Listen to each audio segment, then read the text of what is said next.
ओम नमो भगवते वासुदेवाय।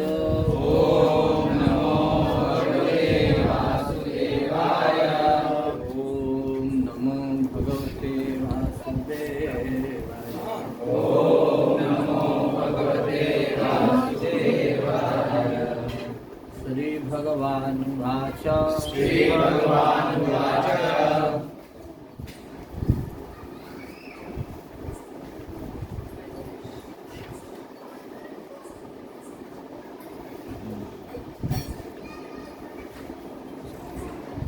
तेषां सततयुक्तानां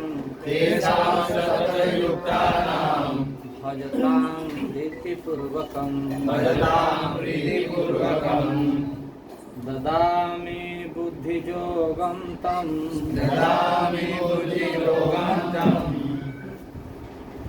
येन मामुपयान्ति ते। तेषां सततयुक्तानां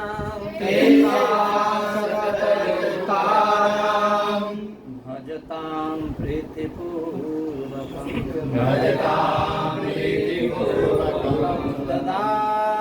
बुद्धियोगं तं येन मामुपयान्ति ते।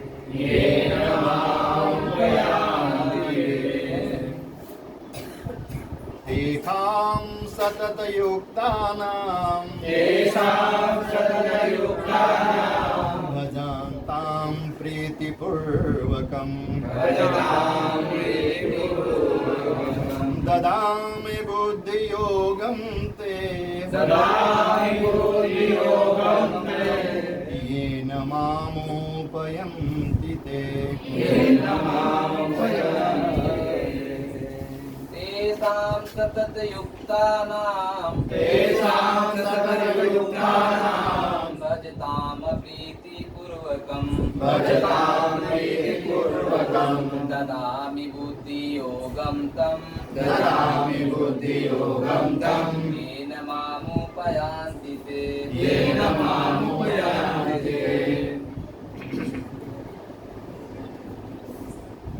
तेषां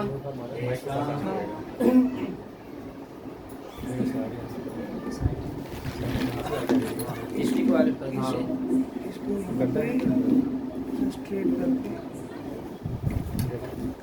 हो गया ना? ठीक है, बढ़िया। गाड़ी जब चलेगी तब आ जाएंगे। अभी तो आप लोग इतना खिलाते हैं तो सेट करना पड़ता है।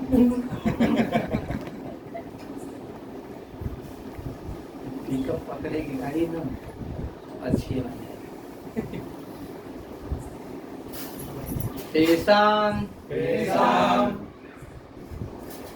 सततयुक्तानां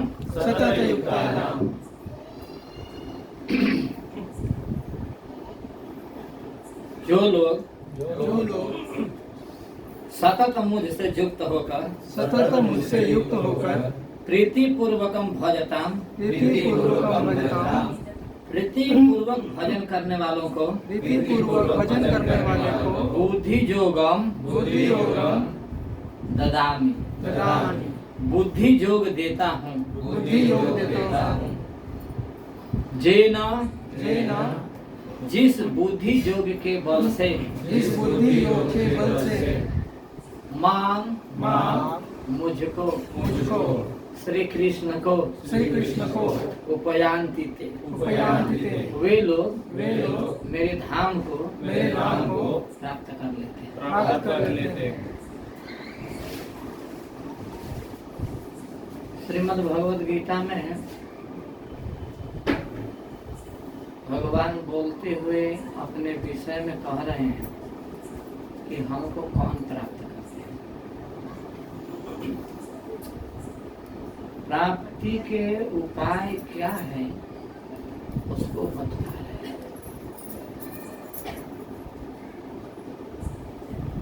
तो यहाँ पर हम श्रीमद् भगवद गीता के चतुर्थ श्लोकी का श्रवण कर रहे हैं। 2 श्लोकों का श्रवण कर चुके हैं। आज उसके आगे वाले विषय को हम श्रवण कर रहे हैं। तो कह रहे हैं कि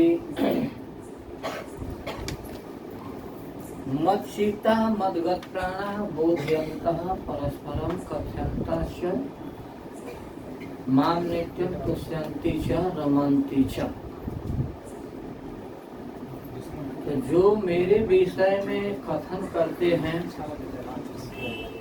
जो मेरे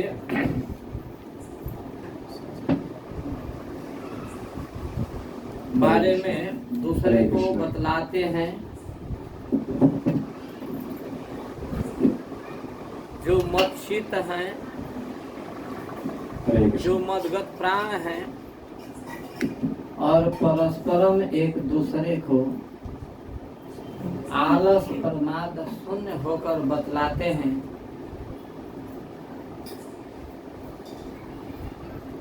तेषाम तेषाम शब्द का संयोग पीछे वाले श्लोक से है।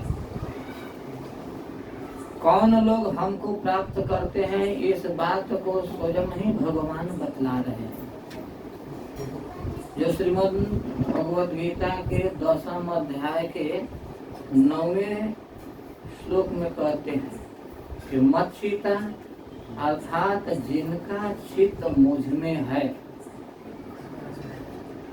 मदगत प्राणा जिनका प्राण मुझ में है, और परस्परम बोधयन्तः किसके बारे में, मां मेरे बारे में परस्पर एक दूसरे को बतलाते हुए, कथयन्तः से कथन करते हुए वे बहुत प्रसन्न होते हैं और उसमें रमण करते हैं।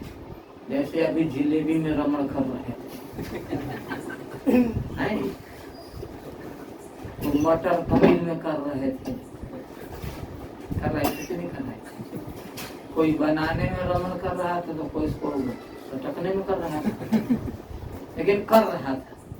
तो बनाने में भी तुष्यन्ति और सटकने में भी तुष्यन्ति, क्योंकि खाने में भी संतुष्टि होती है और बनाने में भी संतुष्टि होती है।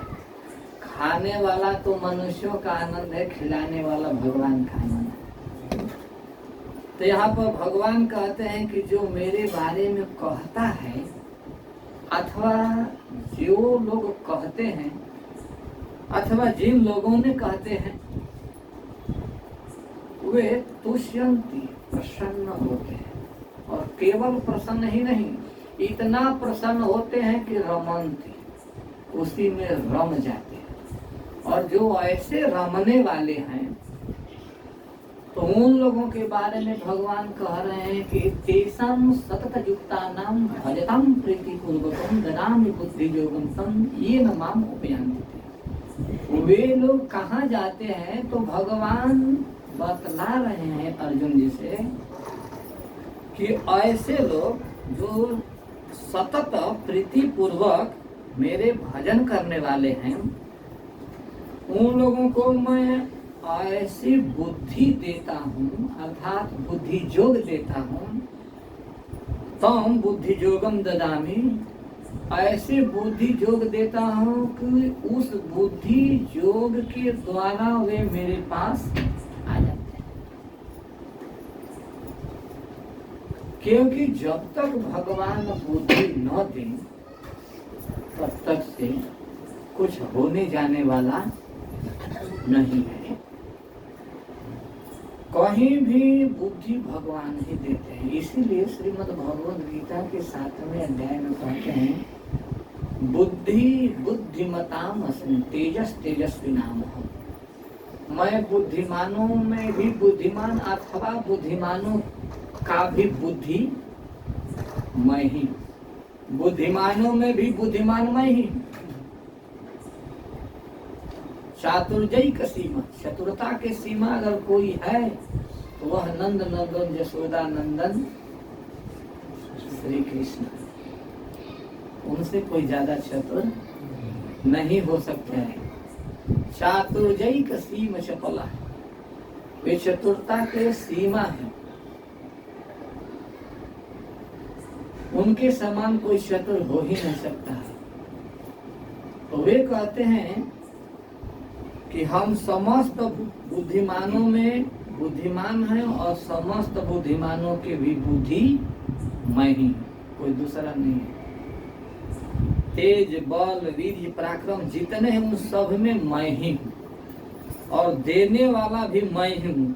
ऐसे प्रीति पूर्वक भजने वालों को मैं बुद्धि जोग देता हूँ, जिस बुद्धि जोग से माम मुझे वे प्राप्त कर लेते हैं। ते माम उपयांति, ते माम उपयांति, वे मुझको ही प्राप्त करते हैं। मद्याजिनः माम यांति, भगवान कहते हैं कि जो मुझे पूजते हैं वे मेरे धाम को जाते हैं, और जो देवोपासक हैं वे देवताओं के पास जाते हैं। कोई भूत दूत बैताल के उपासक हैं तो भूत दूत बैताल के उपासक लोक में चले जाते हैं। अर्थात जो जहाँ अपने मन बुद्धि चित्त को लगाए हैं और उसके अनुसार अंत में उनकी वैसी गति हो जाती है। तो भगवान अपना यहाँ पर उद्घोषणा करते हुए कहते हैं कि वे लोग माम मुझ श्री कृष्ण को प्राप्त कर लेते हैं। किससे करते हैं? तो बुद्धि योग से। यह बड़ा महत्वपूर्ण है। और वह बुद्धि योग किसको भगवान देते हैं? तो ऊपर वाले श्लोक में भी बतला चुके हैं, 9वां नंबर के श्लोक में, और यहाँ पर इस 10वें नंबर के श्लोक में कह रहे हैं कि प्रीति पूर्वकम भजता, यह कंडीशन है। देखिए, पाप से मुक्त हो जाना कि कोई बड़ी बात नहीं है। पाप से तो अनुसंग रूप से आदमी मुक्त हो जाता है, लेकिन भगवत सेवा, भगवान की प्राप्ति, ये असली चीज है। तो उसको हम प्राप्त करेंगे प्रीति पूर्वकम भजता। किसको भगवान देते हैं? तो भगवान कह रहे हैं कि प्रीति पूर्वकम भजता, यह कंडीशन है। यह पकड़ने लायक शब्द है। प्रीति पूर्वक भजना पड़ेगा।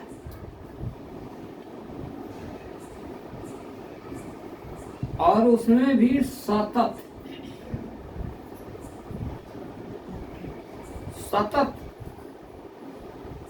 युक्त, किससे?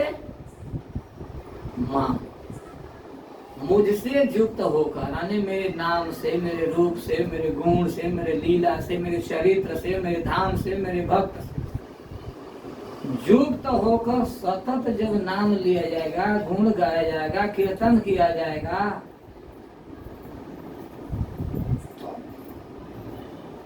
क्योंकि नैरंतर की बहुत भारी महिमा है, नित्य नियम की बहुत आवश्यकता है। इसीलिए हमारे वैदिक विधान है त्रिकाल संध्या करने का। अगर त्रिकाल नहीं संध्या कर पाए तो द्विकाल तो होने ही चाहिए, और नहीं तो एक तो होना ही चाहिए। वास्तव में नित्य नियम की बहुत भारी महिमा है। नित्य नियम से व्यक्ति जब भजन करता है तो उसमें तेज आ जाता है, दैविक शक्ति उसके पास आ जाती है। उससे उसका भी कल्याण होता है और उस शक्ति से दूसरे का भी कल्याण होता है। सतत नियम पूर्वक भजन करने की क्या महिमा है, तो एक हम छोटी सी कथा सुनाते हैं। हमने अपने गुरु महाराज से सुनी। बैजू के नाम सुने होंगे। आगे नाथ बैजू, नहीं आगे नाथ नहीं, आगे बैजू पीछे नाथ। अब सही हुआ। बैजनाथ नाम सुने हैं? बैजनाथ धाम देखे हैं? गए हैं वहाँ? हम गए हैं। गए हैं? कहाँ है? ये अभी देवघर झारखंड। झारखंड में आ गया है। हाँ ठीक ठीक, झारखंड में है। पहले बिहार में था, अब झारखंड में हो गया। अब झारखंडी महादेव कहेंगे तभी चलेगा, क्योंकि बंद हो गए। तो वहां पर एक ग्वाला था, गाय चराता था, जिसका नाम बैरी था। तो ग्वाला तो जानते ही हैं, मोटी गर्दन, मोटी छाती, मोटी जान और मोटी बुद्धि होती है। जानते हैं नहीं जानते भाई, ज्यादा जी लोग नाराज मत होइएगा। अब बात जैसी आती है उसी कहनी पड़ती है। तो लेकिन बड़ा निष्ठा हृदय के था, ज्यादा लंबा चौड़ा वे लोग सोचते भी नहीं है, क्योंकि गाय के सेवक बड़ा पवित्र होते हैं, शुद्ध होते हैं, बाहर से भी और भीतर से। भले बोलने के तौर तरीका कुछ और, लेकिन बड़े शुद्ध होते हैं। यहाँ तक कि गाय के सेवक स्नान करे या न करे, किसी के छोड़े तो वो भी पवित्र है। इतनी गाय की महिमा है। तो गाय की सेवा करता था, गाय चराता था। तो उधर जंगल में उस शिवलिंग की प्राप्ति हुई उसे, और उस पर वो दूध चढ़ाने लगा। कभी चढ़ाता था, कभी नहीं भी चढ़ाता था, मन मौजी काम करता था। आया मन में तो चढ़ा दिया, नहीं मन में आया तो नहीं चढ़ाया। तो चढ़ाता रहा, बहुत दिन तक बीत गया। तो एक दिन उसके मन में एक मन्नत आई, कुछ मांगने लगा उनसे, हे भोलेनाथ, मैं आपसे कुछ मांग रहा हूँ, मुझे दे दो, प्रकट होकर दे दो, मेरा काम कर दो, ऐसा कर दो, बहुत मैं दिक्कत में हूँ। बहुत अनुनय विनय किया, वो काहे को भोलेनाथ सुनने जाए।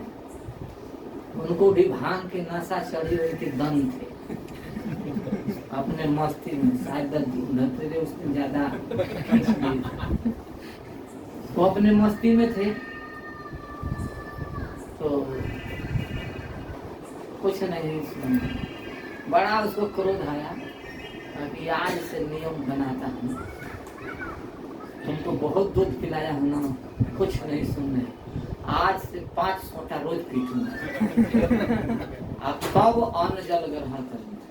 तो उस दिन से नियम लिया कि 5 डंडे रोज लगाऊंगा इस पर, तब ही अन्न और जल का ग्रहण करूंगा। इसको 5 साल से दूध पिला रहा था, बुला रहा हूँ तो यहाँ ही नहीं रहा। ये किस काम का दूध पिलाया हुआ हमारा गया, सब निरर्थक चला। 5 साल में तो किसी बच्चा को पिलाया होता तो 5 साल में वो कितना बढ़ के पहलवान हुआ तो हमारा साथ दिया होता। और इसको 5 साल से दूध पिला रहा हूँ, कुछ भी नहीं बोला, हाँ न हूँ। ये मथुरा के चौबे जैसा चुपचाप रहो भी बताता हूँ। उस दिन से गेंद के 5 सोटा मारना चालू किया, 1 2 3 4 5, मतलब वो पीटता था। इसके बाद में स्नान करके अन्न जल ग्रहण करता था। उसकी यही पूजा हो गई। पीटते पीटते पीटते कई 1 साल बीत गए। तो एक दिन वो भूल गया पूजा करना भूल गया। गौओं को लिया और ले जाके घेर में रख दिया। इसके बाद में घर गया, उसकी पत्नी भोजन दी और जेवने के लिए बैठा, तो तब से मन पड़ा करे पूजा तो किया नहीं, बड़ा गड़बड़ हुआ। तो वहाँ बैठा था, थाली सामने है, उन्होंने देवता को प्रणाम किया, प्रभु आकर पूजा करना, पहले उसकी पूजा कराना। और पत्नी घर में कुछ लेने गई है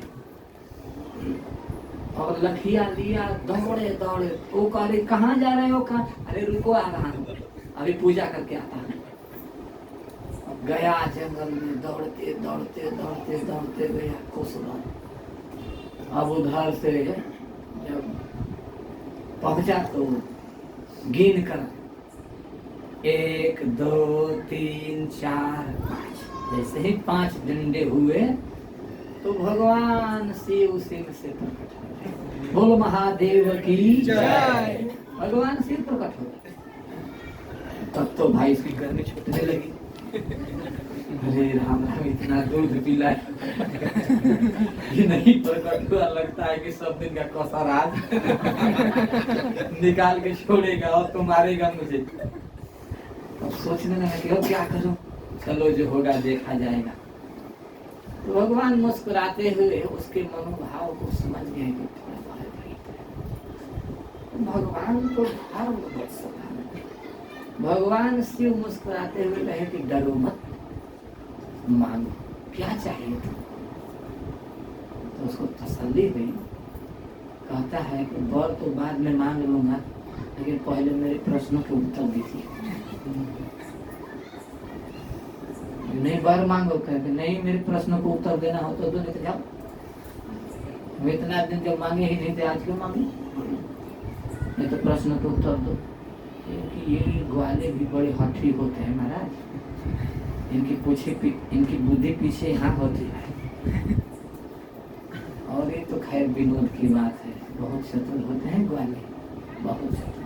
भगवान कितना चतुर है, कहते हैं ना, वो भी पक्का ग्वाला है ना, हिरे माई हिरे बाप है ना। बड़ा चतुर देगा कि हमारे प्रश्न का उत्तर दे दो तो मैं वरदान मांगूंगा, ऐसे नहीं जाने वाला, मांगने वाला।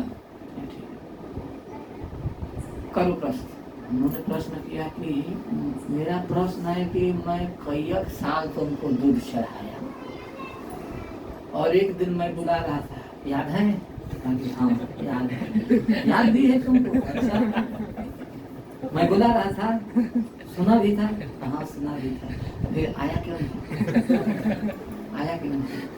उस दिन तो मैं दूध पिलाकर बुला रहा था तो नहीं आया ना, और आज मैं पीट रहा हूं तो प्रकट हो गया वरदान देने के लिए। क्यों ऐसा किया? इसका उत्तर चाहिए मुझे। कि जब मैं दूध पिलाकर बुलाया तो नहीं आए, और जब मैं पीटा कोई बुलाने का नामो निशान नहीं है, तो यार है वो वरदान देने के लिए। इस रहस्य को मैं जानना चाहता हूँ। भगवान मुस्कुरा कर कहे, इसका सीधा सा उत्तर है कि उस समय तुम दूध पिलाते थे तो तुम मन मौजी थे, मन करता था तो कभी पिला दिए, और मन नहीं किया था कभी नहीं भी पिलाते थे। तो जैसे तुम मनमौजी थे वैसे हम भी मनमौजी थे। जे था माम प्रपद्यन्ते, क्योंकि देवता तो बनिया की तरह होते हैं। जैसे दुकान पर कोई गया और बनिया से कहा भैया 5 रुपया का मसाला दे दिया, बात समझ में आई? भोजपुरी में नहीं आई? यानी 5 रुपए का मसाला दे गुरु, 5 रुपए का मसाला में बना दे, 2 रुपए का हल्दी डाल दा, 2 रुपए कूट डाल दा, 1 रुपए कूट डाल दा, हो गए 5 रुपए हो गए, है ना। अभी की बात नहीं कर रहा, तभी की बात कर रहा। आज तो सुना रहे हैं, बात तो तभी की है। दे दिया। तो देवता भी वैसे ही करते हैं कि जितना आप भजेंगे उतना आपको सौदा दे देंगे, जितना पैसा देंगे उस पैसा के अनुपात में दे देते हैं। तो तुमने उस समय मनमौजी का काम किया, हमने भी मनमौजी का काम कर दिया। अब की जहां बात है तो तुमने जो नियम निष्ठा दिखाई है, इस तुम्हारे नियम निष्ठा से मैं प्रसन्न हो गया। 1 कोस जमीन गए और 1 कोस जमीन फिर आए और फिर 1 कोस जमीन जाओगे तो 3 कोस हो गए ना। तो 9 किलोमीटर तुम पूजा करने के लिए जो आए हो, मैं कैसे भूल जाऊंगा? एक दिन भी तुम्हारा नियम खंडित नहीं हुआ है, तो भला तुमको नहीं वरदान दोगे तो किसको दूंगा? मांग, क्या चाहिए? भगवान आशुतोष है, भगवान वैष्णवा नाम यथा संभव, सभी वैष्णवों में श्रेष्ठ भगवान शिव ही वैष्णव है, और ज्ञानियों में भी सर्वश्रेष्ठ भगवान शिव ही है। उनके जैसा कोई ज्ञानी नहीं। इसीलिए ज्ञान जिसको चाहिए तो भगवान शिव की उपासना करनी चाहिए, ऐसा वर्णन है भागवत के दूसरे स्कंद में। मांग लो। अच्छा ये बात है प्रभु, नियम की इतनी भारी महिमा है? कहाँ? चलो ठीक है, अब नियम पूर्वक अब नहीं पीटूंगा क्योंकि नियम तो पूरा ही हो गया। अब वरदान जब मांगने के कहे हैं तो मैं यही मांगता हूँ कि बस आज से मेरा नाम आगे रहना चाहिए और आँख का नाम पीछे रहना चाहिए। आगे बैजू पीछे नाथ। तो बैजनाथ धाम प्रसिद्ध हुआ भगवान के अनुग्रह से। बोल बैजनाथ भगवान की जय। तो नियम के महिमा कितनी भारी है इसको जानना चाहिए। नियमाग्रह उपदेशामृत में भी चर्चा आई। नियम से कोई काम किया जाता है तो उस निरंतरता के कारण भगवान पिघल जाते हैं, प्रसन्न हो जाते हैं, द्रवीभूत हो जाते हैं।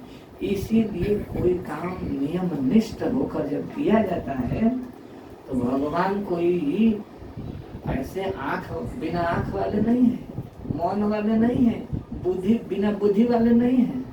उनको सब कुछ सुनाई पड़ता है, सब कुछ दिखाई पड़ता है, सब कुछ जानते रहते हैं।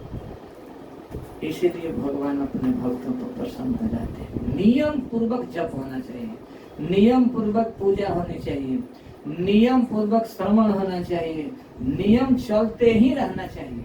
नियम की बहुत भारी महिमा है। इस नियम पर एक हमारे गुरु महाराज और कथा सुनाए थे कि एक आस्तिक था और एक नास्तिक था। तो जो आस्तिक था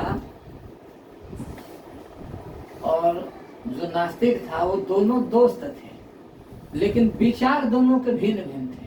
एक भगवान, एक दुर्गा जी के उपासक था और एक दुर्गा जी को नहीं मानने वाला था। लेकिन अपने भक्त, अपने मित्र के संग में रहते रहते उसको भी थोड़ा सा भाव आ गया, तो वह भी अपने माता पिता के कुछ आराधना करने में लग गया। तो फोटो रख कर वो करता था, अगरबत्ती दिखाता था। तो अगरबत्ती दिखाता था वो उधर, और जो आस्तिक भक्त था वो इधर दिखाता था दुर्गा जी के पास। तो ये इधर दिखाता था तो इसका धुआं तो इधर जाता था, उसका धुआं भी निकल कर इधर ही आता था। तो वो देखा कई दिनों से मैं पूजा कर रहा हूँ और हमारे अगरबत्ती के धुआं उधर न जाकर इधर क्यों जा रहा है। तो देखने लगा कि वो धुआं जा कहाँ रहा है।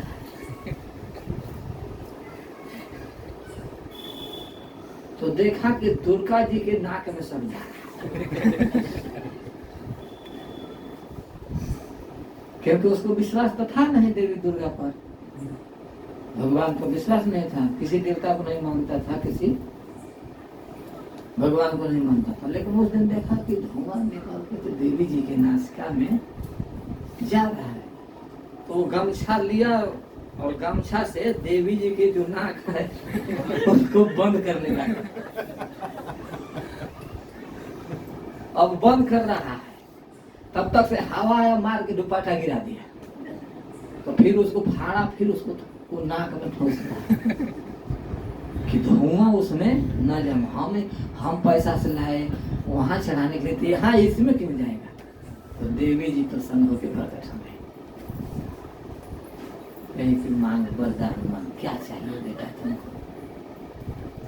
उन्होंने कही कि ये बतलाओ कि तुम वरदान जब कही मांगने को तो पूछा, अच्छा ये बतलाओ कि हमने तो कोई पूजा पाठ की नहीं, लेकिन आप वरदान मुझे क्यों देने के लिए प्रकट हो गए। लेकिन तुम्हारे विश्वास को देखकर, तुम्हारा विश्वास हम पर पक्का हो गया। कैसे? वो ऐसे कि उनको विश्वास हो गया कि तुम्हारे तो अगरबत्ती के धुआं निकल के हमारे नाक में आ रहा है। साकार हो गया।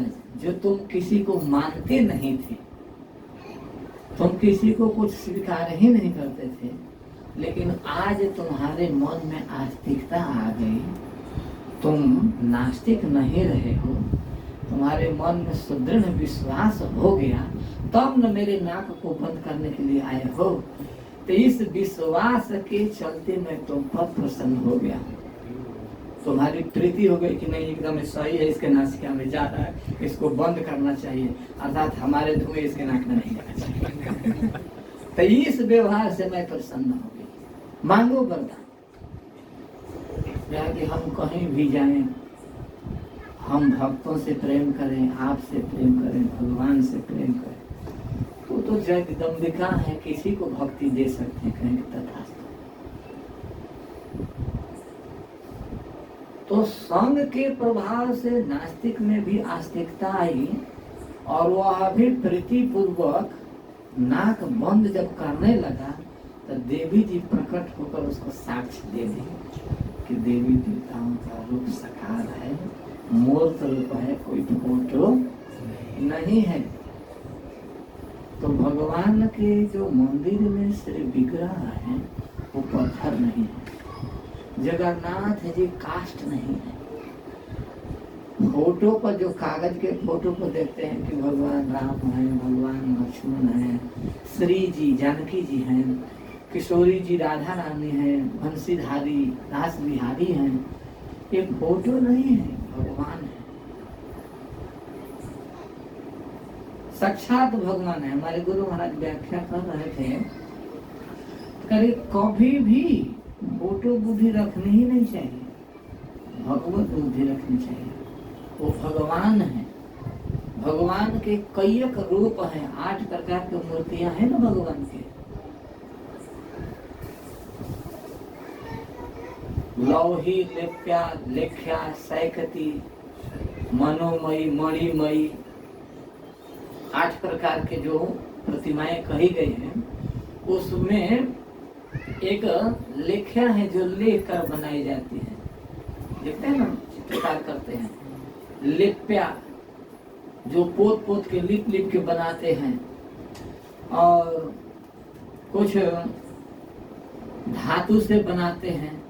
मणिमयी, मनोमयी मन में, और बालुकामयी, बालू में जैसे अक्रूर जी महाराज बाल काल से, उद्धव जी महाराज बाल काल से ही भगवान के बालूमयी मूर्ति बना के पूजा करते थे। वो कहीं जहां तहां नहीं मूर्ति ढूंढते थे, जमुना जी के तट पे गए, वहीं कृष्ण की मूर्ति बनाए, पूजा किए, बिगाड़ बिगाड़ के चल पूजा करते, कोई धांगे चल। तो बालू के भी मूर्ति होती है, मिट्टी से भी बना के पूजा करते हैं, लिख के भी बनाते हैं, चित्रकारी करके भी बनाते हैं, मन में मूर्ति स्थापित करके पूजा करते हैं, मनोमय। और अष्ट धातुओं से तो बनते ही हैं मंदिर में। तो कई प्रकार के भगवान के मूर्तियों का विस्तार से वर्णन किया गया है एकादश स्कंध में। मुख्य रूप से 8 प्रकार के। तो इस मूर्ति को कभी भी श्रद्धा पूर्वक भगवान के सामने जाके पूजना चाहिए, प्रीति पूर्वकम भजताम सततयुक्तानम तेषाम बुद्धि जोगम तम ददामि जे न माम उपयांति। उस बुद्धि योग को दे देता हूँ जिस बुद्धि योग से मुझको प्राप्त कर लेते हैं। तो भगवान यहाँ प्रीति पूर्वक कहे हैं, तो प्रीति तो इतनी जल्दी हो नहीं जाएगी, हो जाएगी नहीं, टाइम लगेगा, लेकिन प्रीति होगी अवश्य। कैसे? तो इस विषय में महाराज जी या भैया महाराज दोनों लोग उदाहरण दिए हैं, हम दोनों जनों से सुने हैं, महाराज जी से भी सुने, गुरु महाराज से भी और भैया से भी। बताएंगे जैसे बच्चा जन्म लेता है तो उसको भात रोटी चावल के प्रति प्रीति नहीं रहती है। प्रीति कहाँ रहती है? उसकी माँ के दूध पर। उसके लिए वो रोता है, उसके लिए छटपटाता है, तो माँ उसको पिला देती है, फिर सो जाता है।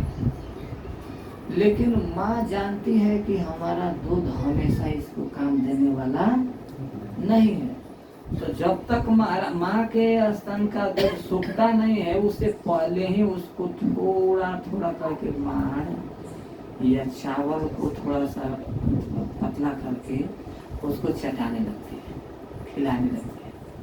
तो शुरू में जब खिलाते हैं तो वो उल्टी कर देता है, मुंह से बाहर कर देता है, नहीं उसको खाना पसंद होता है, अच्छा नहीं लगता है, वो जहर जैसा ही लगता है।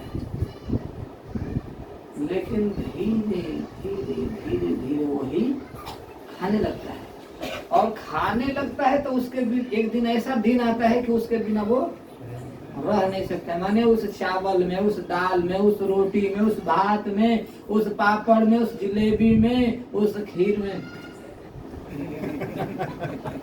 प्रीति हो गई है ना। नाम लेते ही जीभ में पानी आने लगता है, इतनी प्रीति हो गई है ना।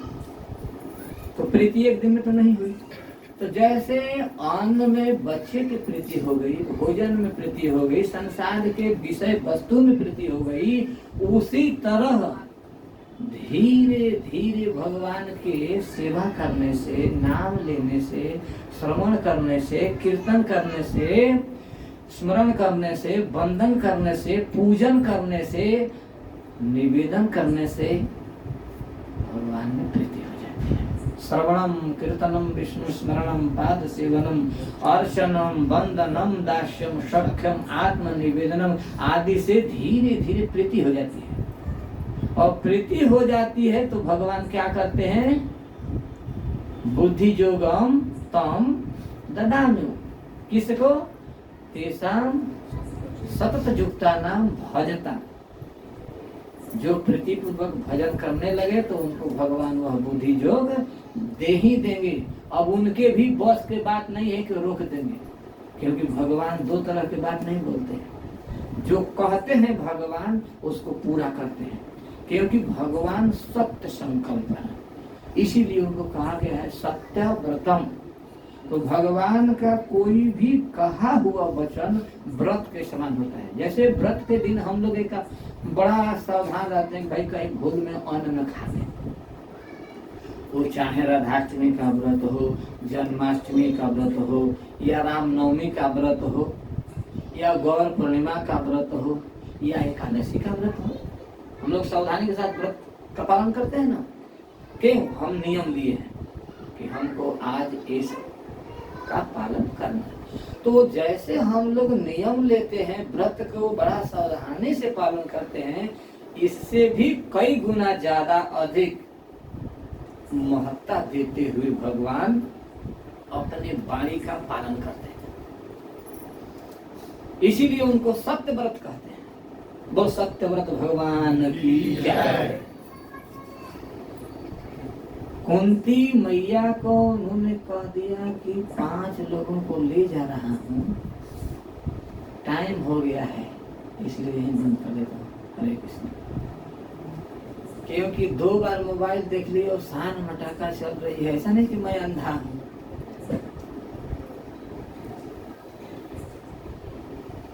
मेरा मन केवल कथा में नहीं, एक एक लोगों को पढ़ता रहता हूँ, देखता रहता हूँ कौन क्या देखता रहता है। कथा में तो रस चालू हो गया था, लेकिन टाइम कह रहा है कि बंद करो, और कुछ लोगों की मन भी कह रहा है कि बंद करो ना। अभी स्टार्ट हो रहा है। कितना टाइम है? 40 मिनट टाइम है।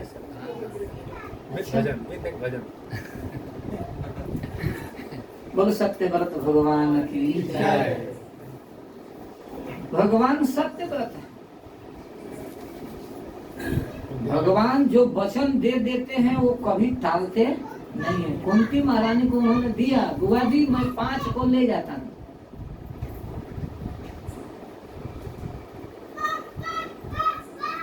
और 5 को लौटा दूंगा।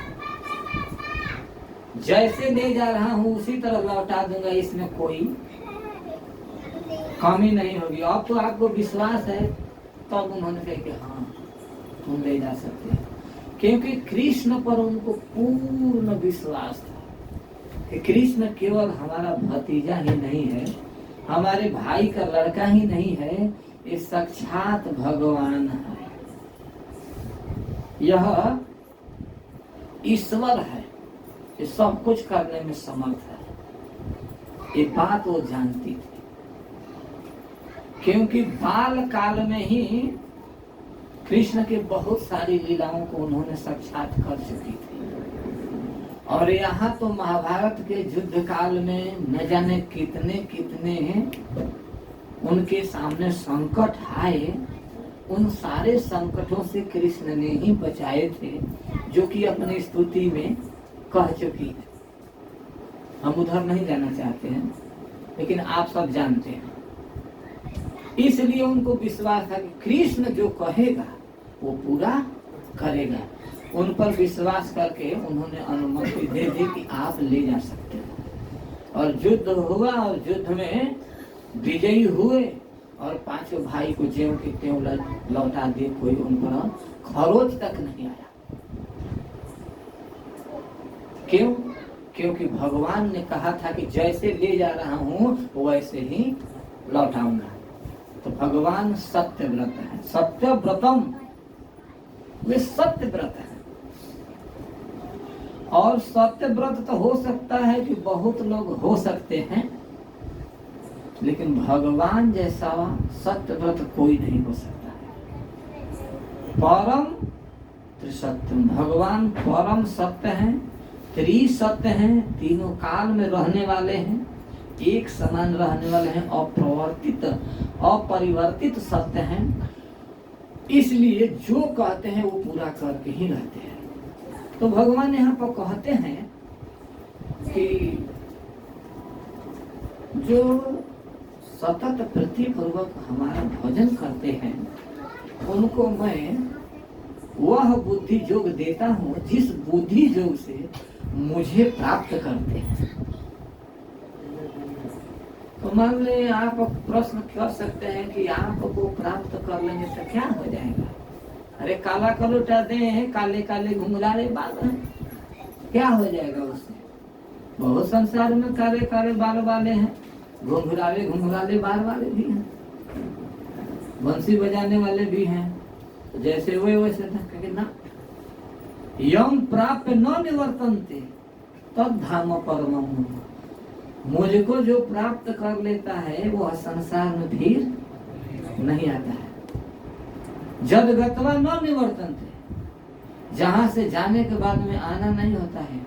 और जहाँ पर जाने के बाद न अग्नि की जरूरत, न सूर्य की जरूरत, न चंद्रमा की जरूरत, किसी की जरूरत नहीं है। न तद्भाषते सूर्यो न शशांको न पावकः जद गत्वा न निवर्तन्ते तद धाम परमम मम, वह मेरा परम धाम है। यम प्राप्य, जिसको प्राप्त करके न निवर्तन्ते, यहाँ आना नहीं होता है। तो संसार वाले काले कलुटे रूप में, बंसी में, हमारे रूप में और बंसी में आकाश पाताल का अंतर है। समझा? अब अर्जुन जी मूड़ी हिला रहे हैं। मन में प्रश्न बन सकता है। तो भगवान भगवान है, जो कहते हैं वो करते हैं। इसीलिए कहते हैं कि मैं देता हूं, और भगवान वास्तव में जो कहते हैं वो करते हैं, वो छोड़ते नहीं हैं। ऐसा क्यों? क्योंकि भगवान साक्षात भक्ति योग से प्रसन्न होते हैं। यहाँ पर श्रीमद् भागवतम के चतुर्थ स्कंध के 28वें अध्याय के 41वें नंबर के श्लोक में नारद जी प्राचीन बरही से कह रहे हैं कि भगवान भक्ति योग से प्रसन्न होते हैं। भक्ति योगे न, भक्ति योग से भगवान प्रसन्न होते हैं। कौन है भगवान? तो गुरुना हरिना। हे महाराज प्राचीन बरही, भगवान भक्ति योग देते हैं। कैसे देते हैं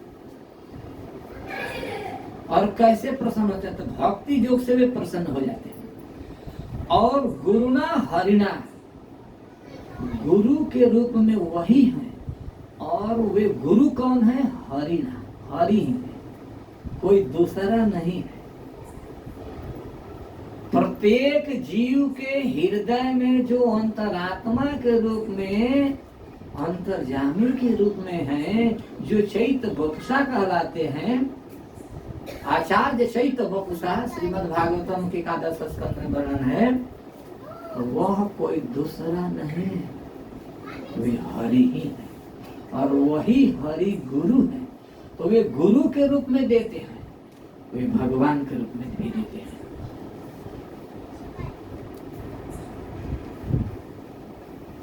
वे कौन है? विशुद्ध ज्ञान दीपे न, विशुद्ध ज्ञान रूपी दीप से स्फुरता, वे हृदय में स्फुरित होते हैं। और विश्वतोमुखम, चारों तरफ वो व्याप्त है। कृष्ण की कौन सी जगह है जहां पर सत्ता न हो? कौन सी ऐसी जगह है जहां पर कृष्ण की सत्ता न हो, कृष्ण की शक्ति न हो? ये जो लाइट देख रहे हैं इसमें भी कृष्ण की शक्ति है, ये जो पंखा चल रही है इसमें भी कृष्ण की शक्ति है, माइक में जो खींचने की शक्ति है ये भी कृष्ण की शक्ति है, और जो प्रवचन करने की शक्ति है वो भी कृष्ण की शक्ति है। तो कृष्ण की शक्ति कहाँ नहीं है? विश्वतोमुखम, चारों तरफ। और वह कौन है? गुरु है। वो कौन है? हरि है, जो अपने जनों के समस्त आपदाओं को हर लेते हैं और उनको प्रेम प्रदान करते हैं, वे हरि हैं। तो उनके द्वारा ऐसा दिया जाता है और उनका कुछ भी दिया हुआ निष्फल नहीं होता है। इस श्लोक में श्रील विश्वनाथ चक्रवर्ती ठाकुर एक प्रश्न उठाकर उत्तर देते हैं। वो प्रश्न करते हैं कि मान ले आप कहें, प्रश्न अर्जुन जी के मन में है, ध्यान दीजिएगा। ऊपर वाले श्लोक में आया है ना कि मच्चितागत मदगत प्राणा बोधयंत परस्परम कथयंत च माम नित्यं तुष्यन्ति च रमन्ति च। तो इस श्लोक के बाद में आया है तेषां सतत युक्तानां भजतां प्रीति पूर्वकं ददामि बुद्धि योगं तं येन मां प्रयान्ति। यह पाठ में आया है 10वां नंबर के श्लोक। तो 9वें श्लोक में जो वर्णन किया गया है उसमें विद्या की बात कही गई है। तो 10वें श्लोक के उपक्रम में वो प्रश्न कर रहे हैं, अर्जुन जी के मन में प्रश्न आ रहा है और वो कह रहे हैं कि मान लें आप कहें कि भक्ति से आप प्रसन्न होते हैं, तो आपके भक्ति से ही आपको परम आनंद की प्राप्ति होती है, किंतु वे किस प्रकार आपका साक्षात्कार करते हैं, कैसे साक्षात्कार करते हैं, हम कैसे समझेंगे, किस विद्या से, किस भक्ति से, और यदि साक्षात्कार किए भी तो कैसे कैसे जानते हैं, अथवा आप कैसे देते हैं? हम कैसे जान लें कि आप हमको मिल गए, अथवा आपकी कृपा हम पर हो गई, अथवा आप हमको कुछ दे दिए? हम कैसे जानेंगे? लोग प्रश्न करते हैं ना, लोग में पूछते हैं कि हम कैसे जानेंगे कि गुरु महाराज हम पर प्रसन्न है। हमने कई एक बार ऐसे सुने हैं, महाराज से लोग प्रश्न करते थे, हमने तो जीवन में कभी किए ही नहीं। हमको इतना सुनने को मिलता था कि हमारे सारे प्रश्न उसी में पूर्ण हो जाते थे। भैया के पास, महाराज जी के पास बहुत प्रश्न आते थे, तो महाराज जी उत्तर देते थे, भैया उत्तर देते थे। गुरु की प्रसन्नता हम कैसे समझ सकेंगे कि गुरु हम पर प्रसन्न है, भगवान हम पर प्रसन्न है? ये प्रश्न जानने लायक है ना। तो महाराज जी उत्तर दिए, आप लोग भी सुन ही दीजिए। इसका पहचान है कि मन कृष्ण में लगेगा और संसार के विषय तुच्छ लगेंगे। घर गृहस्थी में है तो कैसे लगेगा? स्त्री है, बच्चे हैं, तो इनके लिए तो बहुत कुछ करना पड़ेगा ना, तो वहां कैसे अनुभव करेंगे? तो इनके लिए भी है कि सब करेंगे, स्त्री के साथ जो व्यवहार करना है वो सब करेंगे, बच्चों के साथ जो व्यवहार करना है वो सब करेंगे, लेकिन इन सब को करते हुए भी अच्छे नहीं लगेंगे। मन में एक ऐसा भाव बन जाएगा भगवान की कृपा से या गुरु की कृपा से कि यह भान रहेगा कि यह तो केवल बाह्य दृष्टि से व्यवहार जगत कर रहा है, आत्मा का संबंध तो केवल कृष्ण से है। आत्मा का केंद्र बिंदु केवल आत्मा कृष्ण ही है, बाकी कोई नहीं। लेकिन यहाँ पर जो व्यवहार जगत की बात है, इसका निर्वाह हमें करना है, क्योंकि इनके हृदय में भी भगवान की ही शक्ति है। तो सेवा भाव से, कर्तव्य बुद्धि से तो करेंगे, लेकिन आसक्ति नहीं रहेगी। लेकिन इसमें टाइम लगेगा और भजना तो पड़ेगा, वही विधि है जो ऊपर वर्णन है। तो घर गृहस्थी में रहते हुए भी मुक्त हो जाएंगे। समझ में आया? ब्रजवास प्रश्न आया कि ब्रजवासियों को क्या स्त्री नहीं थी, या बच्चे नहीं थे, या स्त्री नहीं थी, या स्त्री नहीं, स्त्री यदि थी तो क्या बच्चे नहीं थे, और बच्चे थे तो क्या उनसे प्रीति नहीं थी? प्रश्न करने लायक है ना। स्त्री भी थी, बच्चे भी थे, और उनके साथ सारा व्यवहार भी थे, लेकिन उनके मन में केवल कृष्ण, केवल कृष्ण, केवल कृष्ण था। वो स्त्री के साथ जो व्यवहार किया वो भी कृष्ण के लिए, बच्चों के साथ व्यवहार किए तो केवल कृष्ण के लिए, गौओं के साथ जो व्यवहार किए केवल कृष्ण के लिए, खेती में जो काम किए केवल कृष्ण के लिए। आने जहां भी उनका जैसा भी कार्य रहा, उन सब कार्यों का मूलभूत उद्देश्य क्या रहा? आज तक समझ में नहीं आया मुझे, कैसे नहीं होता, नहीं आता है ना। जैसे भक्तिनाथ ठाकुर का भजन है, मानस देहा जय कुछ मोर का, जो कछुआ पिला कैसे उसका भाव क्या है, कैसे? मेरे दिमाग क्वेश्चन था ये। घर गृहस्थी में नौकरी करना पड़ा, धंधा करना, यत करोसी यदस्नासी यज्जुहोसी ददासी तत् कुरुस्व, यत तपस्सी कौन्तेय तत् कुरुस्व।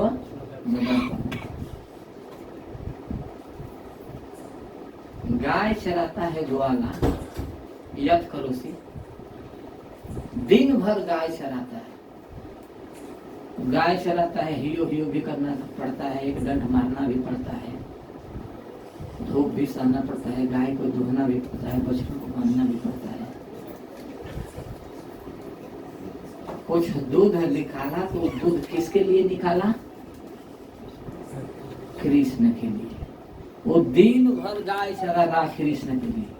उसके मन में यही भाव है कि हम कृष्ण को प्रसन्न करने के लिए काम कर रहे हैं। तो उस दूध में से कुछ वो खाया भी, उस दूध को खाया भी, तो खाया भी इसी भाव से कि खाएंगे शरीर ठीक रहेगा, तो फिर कल गाय चढ़ाएंगे और फिर दूध निकालेंगे तो कृष्ण को चढ़ाएंगे, गिरिराज को चढ़ाएंगे। तो इस भाव से वह दूध खाना नहीं हुआ, वो सब कृष्ण के लिए हुआ। समझ में आया कि नहीं आया? समझ में आया। चलो एक उदाहरण देता हूँ। सोना भी मंगल आरती है, महाराज जी कहीं उत्तर दे रहे, ये भी महाराज जी का उत्तर है और दूसरा भी महाराज जी कहीं उत्तर दे रहा है। सोना भी मंगल आरती है, लेकिन कैसे? संकल्प में होना चाहिए कि हम मंगल आरती के लिए सो रहे हैं, हम टाइम से सो जाएं, मंगल आरती में मंगल आरती के समय जगना है, इतने बजे जगेंगे, इतने बजे तक हम तैयार हो जाएंगे, इतने बजे तक हम मंदिर में पहुंचकर भगवान का दर्शन करेंगे, मंगल आरती गाएंगे, श्रवण करेंगे, फिर नरसिंह वंदना करेंगे, फिर जप करेंगे, फिर अपना जो आगे का रूटीन है। ये सब सोना भी मंगल आरती हो गई। खाना भी कृष्ण भजन है, पहनना भी कृष्ण भजन है, लेकिन मन में हो कि हम कृष्ण के लिए तैयारी कर रहे हैं। हम भैया से पूछे क्या रोज रोज दाढ़ी बनाते रहते हैं, रोज रोज दाढ़ी क्या बनाते रहते हैं भैया, ये हमको अच्छा नहीं लगता, सचमुच नहीं लगता था, क्योंकि हम विरक्त महात्माओं के साथ रहते थे। भैया बड़े प्रेम से देखे, इसके बाद कहेगी अभी तुम नहीं समझोगे, मैं कब समझूंगा,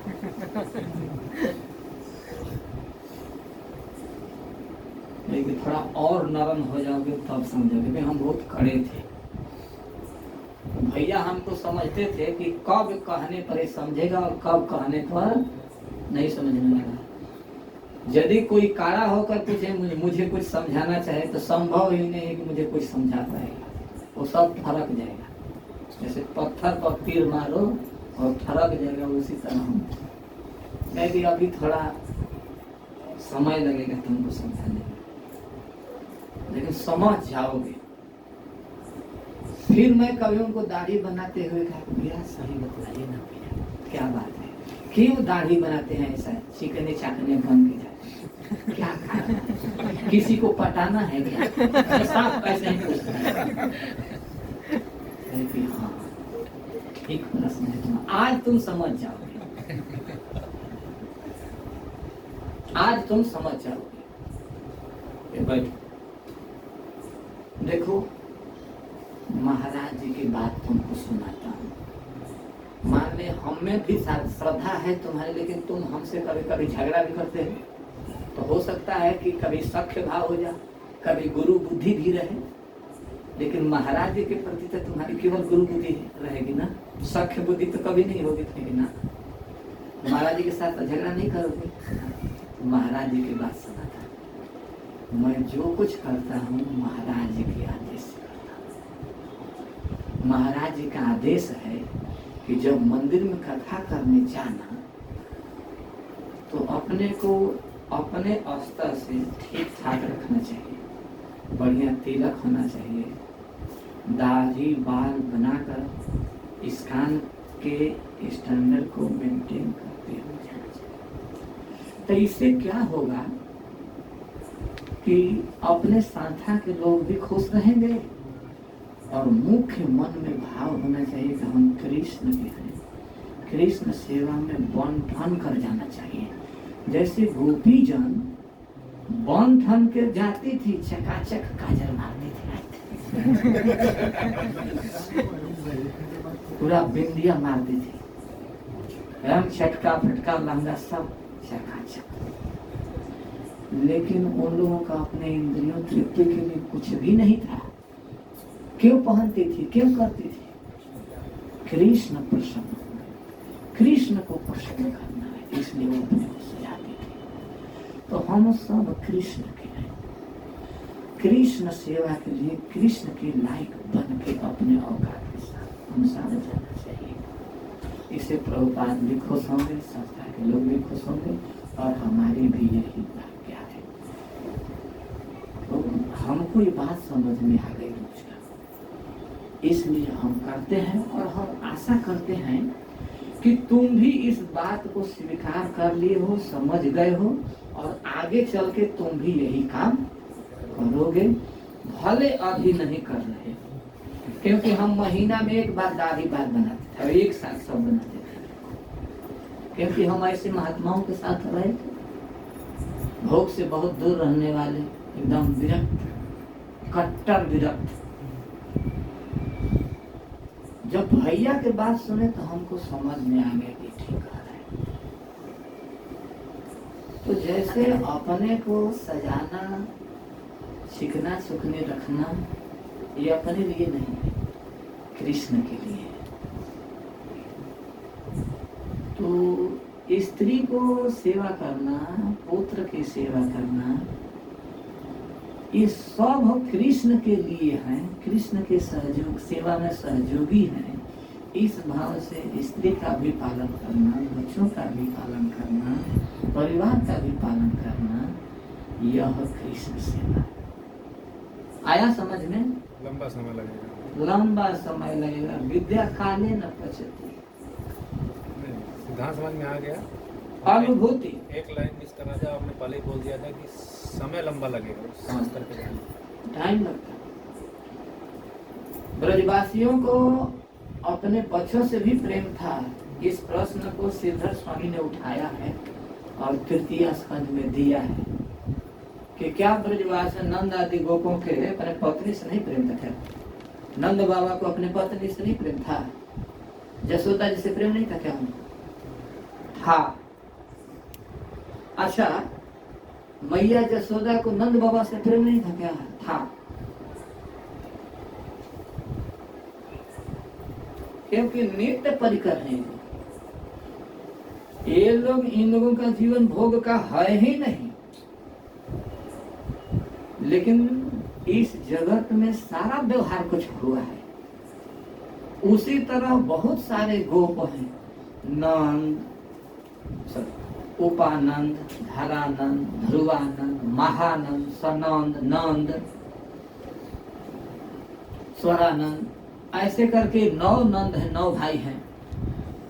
ये सब सिद्ध हैं, सब भगवत परिकर हैं, सबके परिवार हैं, लेकिन उन लोगों के मन कहाँ है?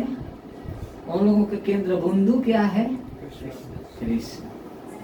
तो घर गृहस्थी में रहते हुए भी वह घर गृहस्थी बंधन का कारण नहीं होता है। स्त्री के साथ रहते हुए भी वह स्त्री का संग बंधन का कारण नहीं होता है।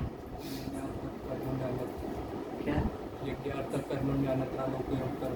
बंधन, ठीक है, वो बंधनकारी नहीं होता, क्योंकि उनके सेंटर में कृष्ण है। वे सबको कृष्ण के सहयोगी ही मान के व्यवहार करते हैं। भक्ति विनोद ठाकुर के कितने संतान थे?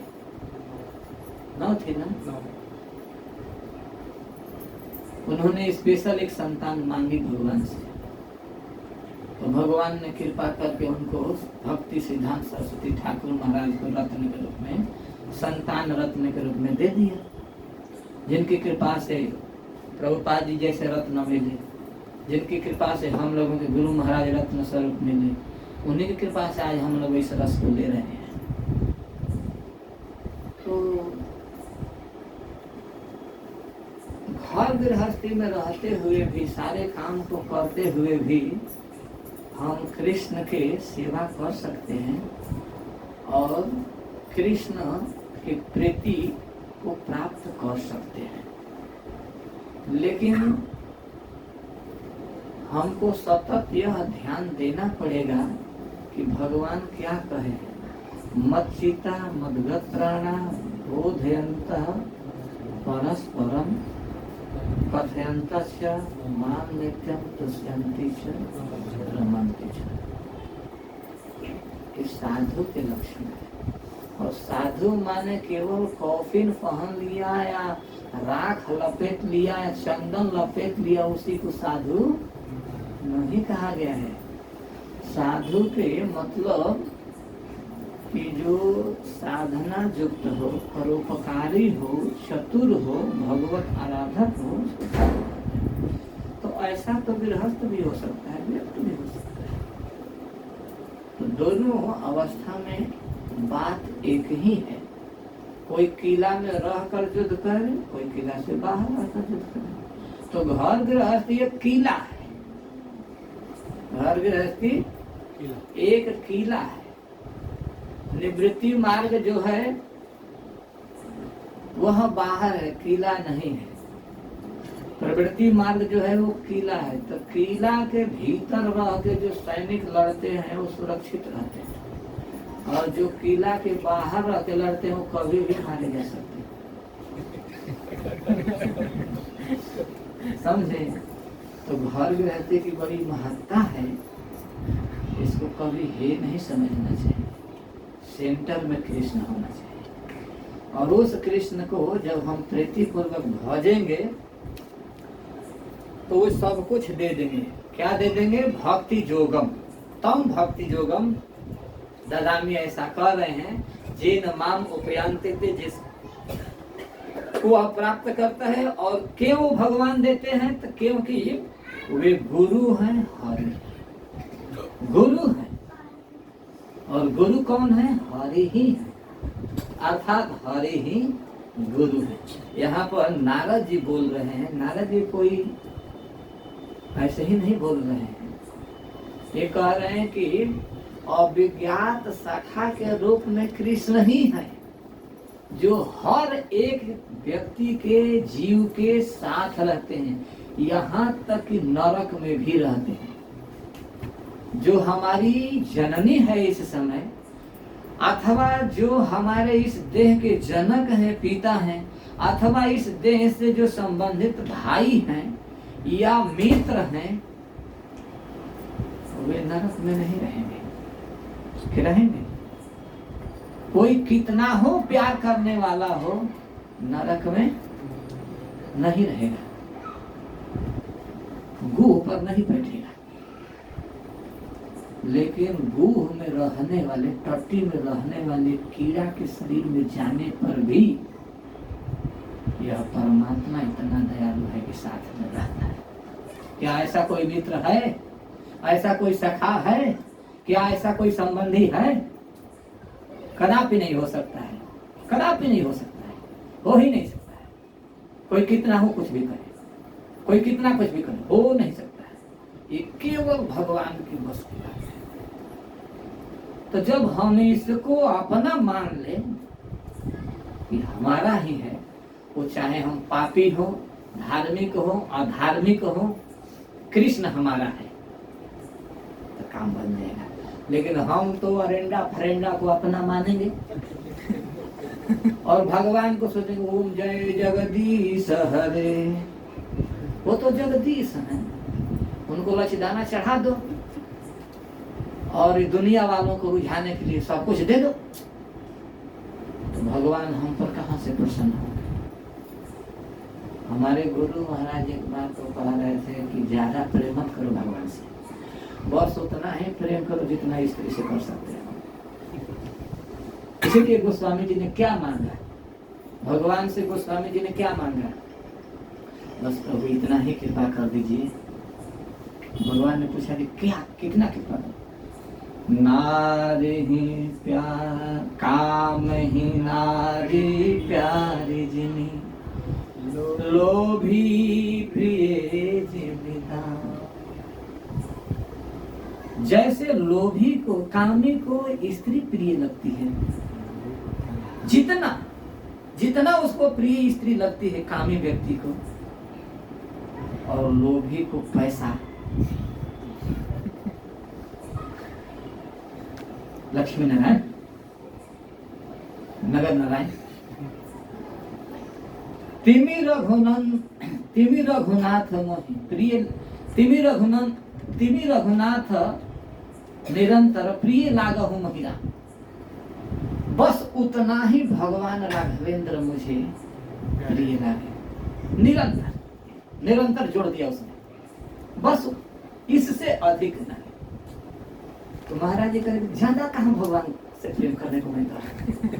और गोस्वामी जी भी यही मांग की है, बस जितना स्त्री से प्यार करते हो उतना ही। भला भगवान आपके परिवार के हुए कि नहीं? लेकिन हम नालायक, पापी, दुष्ट, अधम इस हाड़ मांस के लोथड़े में तो लिपटे चिपटे रहते हैं।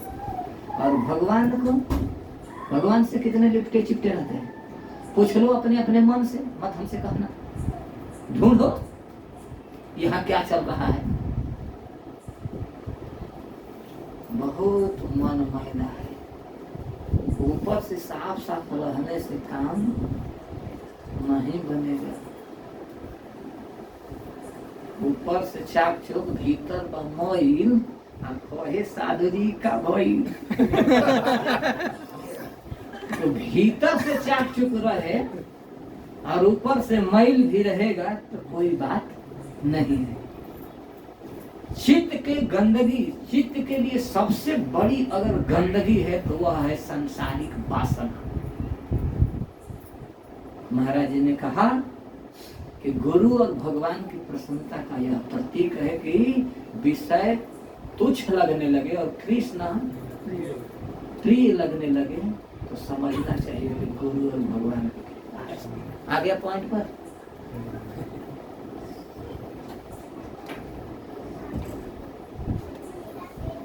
राम नाम की लूट भई, लूट सके तो लूट, अंत काल पछताएगा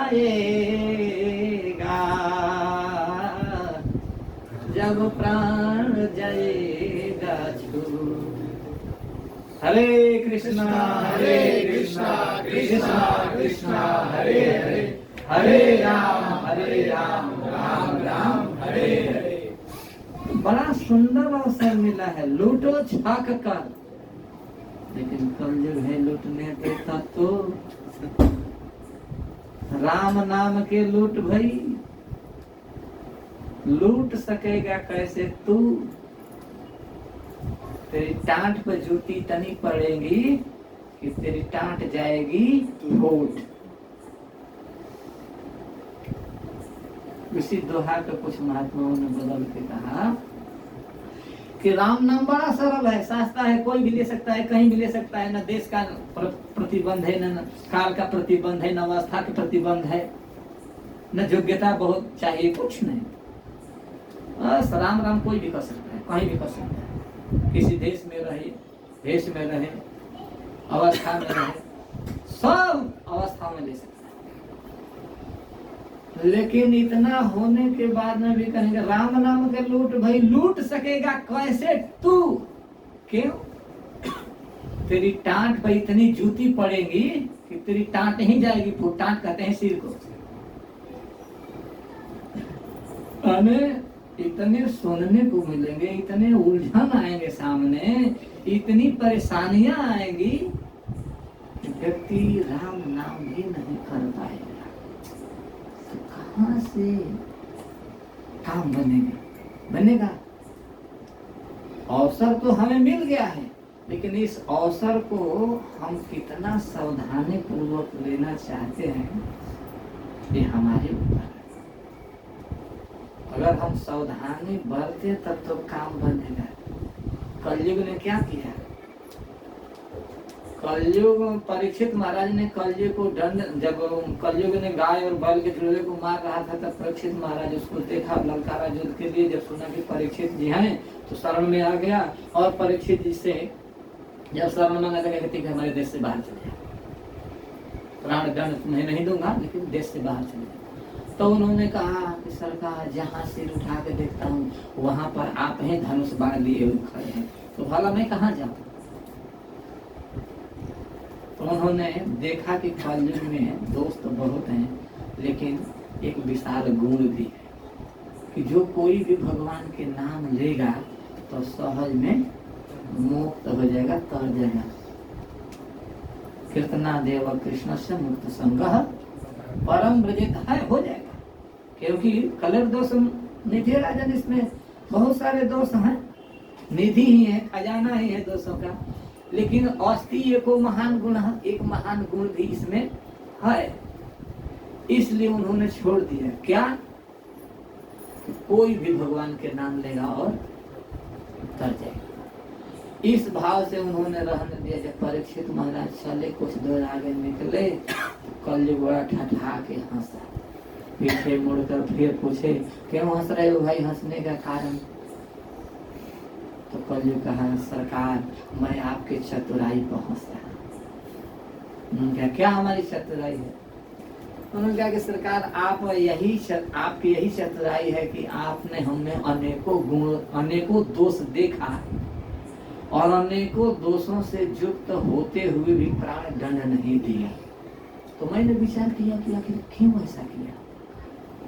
कि बिना उद्देश्य मंदो बिना प्रवर्तित थे, बिना वो किसी उद्देश्य के, प्रयोजन के, तो मूर्ख व्यक्ति भी काम नहीं करता है।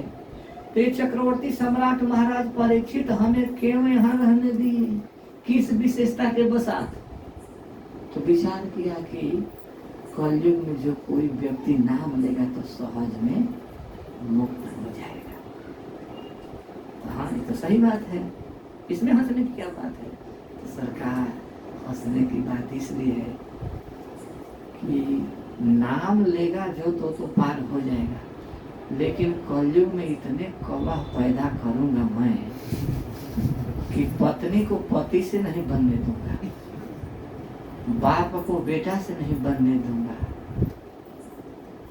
माँ बेटा में नहीं बनने दूंगा, माई बेटी में नहीं बनने दूंगा, सास पतों में नहीं बनने दूंगा, खाने के बाद और सवतों की तो बात ही मत पूछो। तो जब नाम लेंगे ही नहीं तो तरेंगे कैसे? नाम लेने दूंगा तब न तरेंगे। हमारी बात तो सही, मैं इसी पर हंस रहा कि आप बड़े चतुर हैं, लेकिन आपकी चतुराई चलेगी नहीं। कलयुग में सरलता है, सुगमता है, लेकिन हम इतने मंद भाग्य ही हैं कि हम एक तो मंद हैं, उसमें भी सुमंद अनेकों प्रकार के। हमारी बुद्धि काम करने वाली नहीं है, समझाने पर भी नहीं समझने वाली है। और सुमंद मतयः अनेकों प्रकार के उपद्रव लगे हुए हैं,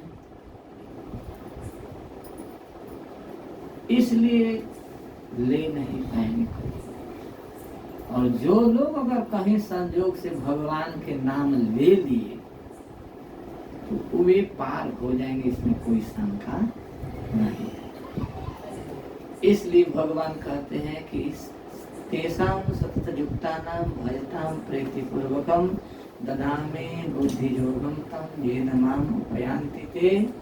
वे मुझे प्राप्त कर लेते हैं, सतत युक्त होकर मुझसे कोई भी भगवान का नाम, गुण, लीला, चरित्र का श्रवण गायन करता है तो वह मुझे प्राप्त कर लेता है। सेवरी जी ने राम राम गाई, भगवान को पाई। सूरदास ने कृष्ण कृष्ण की, कृष्ण जी को पाई। मीरा जी ने गिरधर गोपाल को गाई, उनको पाई। गिरधर गोपाल को पाई कि नहीं पाई? मेरु तो बुद्धर गोपाल दूसरों को, गिरधर गोपाल को पाई, क्योंकि मीरा जी को कौन सा दुख नहीं दिया गया था? दिया गया था कि नहीं दिया गया था? इतिहास पढ़िए, मीरा जी का जीवनी पढ़िए। लेकिन उन्होंने गिरधर गोपाल को नहीं छोड़ी थी। और कोई सतयुग में नहीं थी, द्वापर में नहीं थी, कलयुग की बात है, 400 वर्ष पहले की बात है ना। महाराणा प्रताप की बड़ी माँ थी, जयवंता बाई जी राणा प्रताप की माँ थी। महाराणा प्रताप की माँ का नाम है जयवंता बाई। और भोजराज जी की पत्नी मीराबाई थी। भोजराज जी बड़े थे राणा उदय सिंह से, लेकिन राणा संगा और उदा की बात इतनी भारी पड़ी कि उनको कौन सी यातना नहीं झेलनी पड़ी, लेकिन उन्होंने भगवान को नहीं छोड़ा। और उस भक्त के अपमान का परिणाम हुआ कि राणा संगा की आंख पहले फूट गई और अंत में पराजित भी होना पड़ा, यहाँ तक कि चित्तौड़ का नाश हो गया। फिर उसी कुल खानदान में भगवान की कृपा से राणा उदय सिंह, पन्ना भाई धाय की कृपा से बच गए। मूल में तो भगवान ही है। और उनसे महाराणा प्रताप का प्राकट्य हुआ और महाराणा प्रताप की कृपा से मीरा जी की कृपा पुनः चित्तौड़ पर हुई। जब मीरा जी की कृपा हो गई, आशीर्वाद मिला, तो मेवाड़ सुधर गया।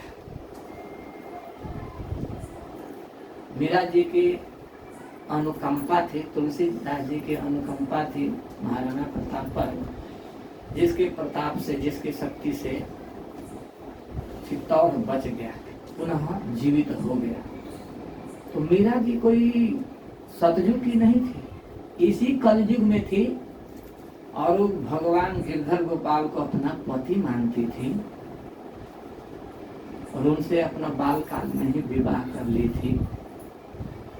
उन्होंने माता पिता के कहने से उनके मान को रखने के लिए भोजराज को पति के रूप में स्वीकार कर ली, लेकिन शर्त था कि आप अनशन कभी नहीं कर सकते, क्योंकि मेरा पति तो केवल गिरधर गोपाल है, बाकी सारे हम आपके सेवा शुश्रूषा कर सकते हैं, लेकिन स्त्री का जो दाम्पत्य सुख होता है उसको आपको त्यागना पड़ेगा।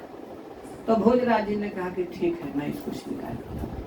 भोजराज जी के द्वारा जीवन में कभी भी मीरा बाई जी को कष्ट नहीं दिया गया था। वो इतने अपने पत्नी को मानते थे, क्योंकि उसके रहस्य को समझते भी थे कि इसके साथ भगवान बैठते हैं, इसके साथ भगवान पलंग पर सोते हैं, इसके साथ भगवान बैठ के गीत सुनते हैं, भगवान बात करते हैं, सब जानते थे भोजराज। यहाँ तक कि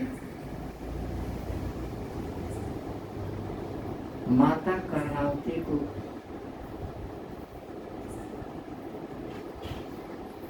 को भी पता था, कर्णावती ही नाम था ना।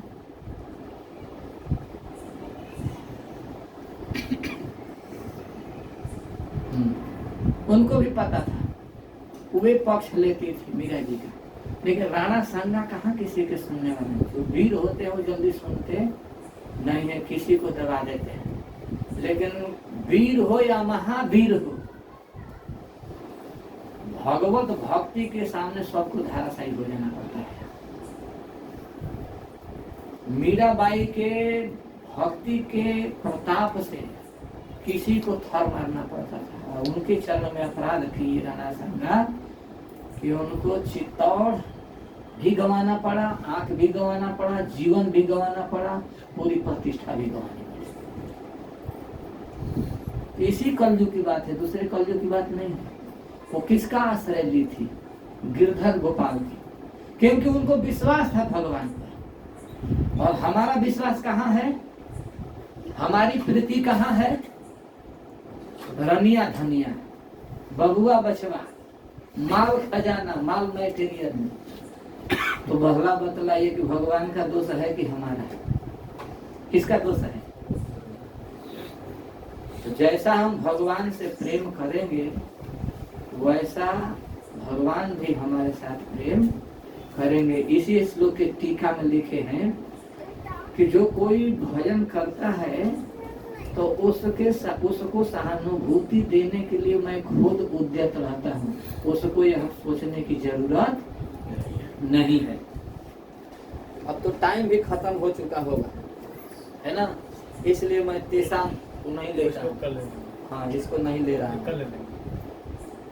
तो हमें भी चाहिए कि हम भगवान को प्रीति पूर्वक भजें, और हम प्रीति पूर्वक भजेंगे तो मेरा विश्वास है भाई, मैं भगत तो नहीं हूँ, कोई साधक नहीं हूँ, लेकिन मैं गुरुजनों से सुना हूँ, बाबा श्री से सुना हूँ, श्री गुरुदेव से सुना हूँ, अन्य और भी सारे गुरुजनों से, भट्ट गुरु जी से भी सुना हूँ, भैया महाराज से भी सुना हूँ कि भगवान सुनते हैं। पक्की बात है कि भगवान सुनते हैं, सुनते हैं और पूरा भी करते हैं। लेकिन दुर्भाग्य की बात है कि हम भगवान से कहना नहीं चाहते हैं, हम भगवान को अपना मानना नहीं चाहते हैं। हम मानना तो किसी और को चालू किए हैं, और ऊपर से दिखाते हैं टीका मार के, कंठी बांध कर, चुन्नी बांध कर, और ऊपर से रंग रूंग कर कि हम बड़ा भगत हैं। अरे भगत तो बने नहीं, अभी तो हम ठगत हैं। भगत बन जाए और भगवान न सुने, इनका कहाँ मजाल है कि न सुने, इनका काम ही है सुनना। ये तो उद्घोषणा पूर्वक कहते हैं कि भजताम प्रीति पूर्वक ददामी बुद्धि जोगम तम जे न मांग पे। अब इससे भी कोई बड़ा उपाय बतलाना होता है क्या?